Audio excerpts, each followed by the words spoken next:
Good morning, everyone. I want to thank the members of the media for joining us here today for this very important briefing on an ongoing investigation into a homicide that occurred early this morning on South Ogden Street, along with some other activity that has taken place in the region. Before we go any further, I want to acknowledge the presence of Buffalo Police Commissioner Alfonso Wright, Deputy Commissioners Patrick Overdorf and Joseph Fahey, Chief of Detectives Craig Macy. I'd also want to thank Lovejoy District Council member and Buffalo Common Council President Brian Bowman for joining us as well, and I'd like to welcome him to the podium to say a few words right now. Thank you, Mayor, and I just wanted to be here to, say that this is, a terrible incident, unfortunate morning, not a normal morning in our community in the Lovejoy District, but I have been working closely with the Buffalo Police Department, and they have been very much on top of this incident. To my knowledge, they're working with multiple different agencies to bring this issue to a resolution. I want to, make sure that the public stays alert, stays aware. If you're seeing something, make sure that you're calling 911, and if you're seeing anything. But we are very much on top of this, and we want to see this come to a successful resolution. Thank you. Thank you, Council President. With that being said, and for some particulars on the situation and what's going on, I'd like to welcome to the podium right now Chief of Detectives Craig Macy. Thank you, sir. Shortly after midnight last night, Buffalo Police responded to a shooting call of a person shot in the 600 block of South Ogden Street in the city of Buffalo. That investigation was quickly turned over to the homicide unit, where a female victim, a 44-year-old female victim, succumbed to her wounds.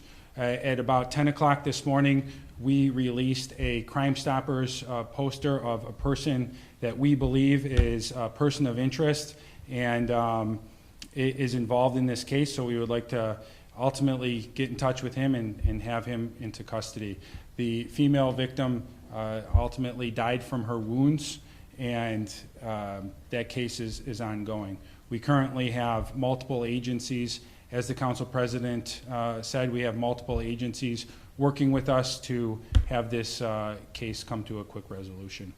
After that, I'll turn that over to the Mayor for any follow-on questions and or guidance. Yeah, I just want to thank Commissioner Wright, the Deputy Commissioners, and Chief Macy for their quick action, as well as the men and women of the Police Department this morning responding quickly and moving into action. Obviously a horrific incident that took place, and I'm looking to bring this to resolution quickly. So with that, we can open it to any questions. What do we know about the suspect? So the suspect is Ricky Crouch of Buffalo. He was born in 1976. He's a 49-year-old male. He is African American. He is previously in a domestic relationship with the victim, and the information we have received during this investigation lead us to want to talk to him. What more can you tell us about the past domestic history with the victim, or just in general with the suspect? Yep, thank you. So there was a incident in May where the suspect was arrested with a handgun during a burglary of the victim's house. He was arrested by Buffalo Police, taken into custody. Shortly after that, he was released, and then shortly after that, there was a criminal contempt arrest made by Buffalo Police when the suspect in the homicide allegedly violated that order of protection, at which point he was released again. With both of those cases, there was one case where he was released on his own recognizance, and the second one he had a $50,000 bail. The DA's office requested that he was not released. Was he not on parole when he was arrested with that gun for a previous homicide? So the suspect has a previous homicide conviction, and he was released early off of parole in 2023, and so he was not on parole at the time of this homicide. Does that raise concerns with bail reform? Yeah, obviously. I can tell you this, that for the past 4 or 5 years, I've been very vocal about things that have taken place at the state level when it comes to bail reform. You know, I think none of us can argue that there's adjustments that need to be made to the criminal justice system here in the country, but some of the steps that were taken by the state legislature 4 or 5 years ago have made it very difficult on law enforcement, made a lot of neighborhoods unsafe. This is a gentleman who has a previous homicide conviction, who was paroled early, has an issue from the second week of May, where he was, bail was set, he got out, he violated an order of protection, and was arrested again a couple days later, and was released on his own recognizance.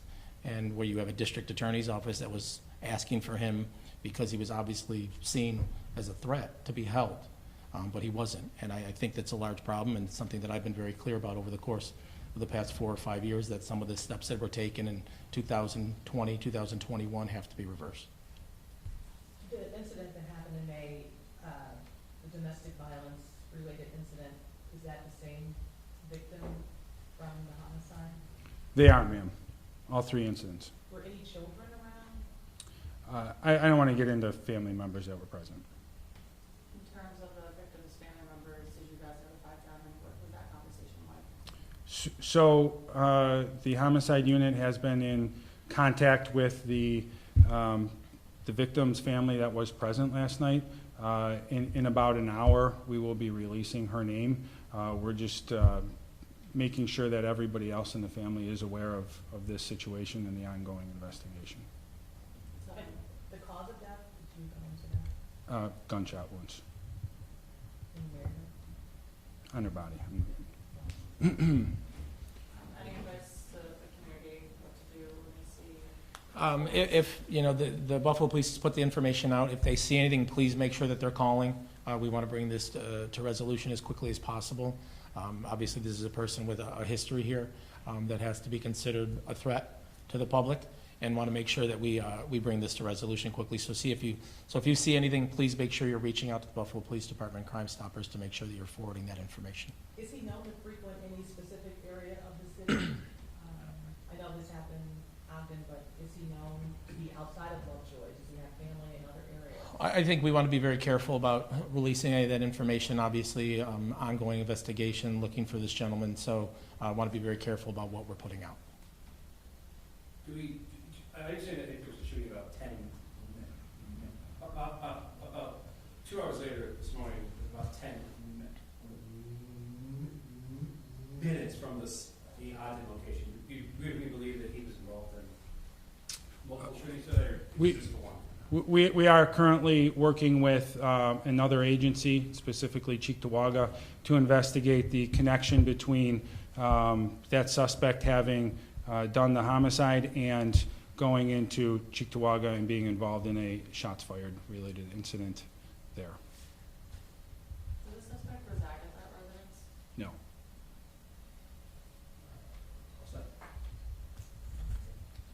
Well, thank you everyone for coming out, and again to the public. If you see anything, please make sure you are reaching out and relaying any information that you see related to the situation that the Buffalo Police has put out this morning. Thank you.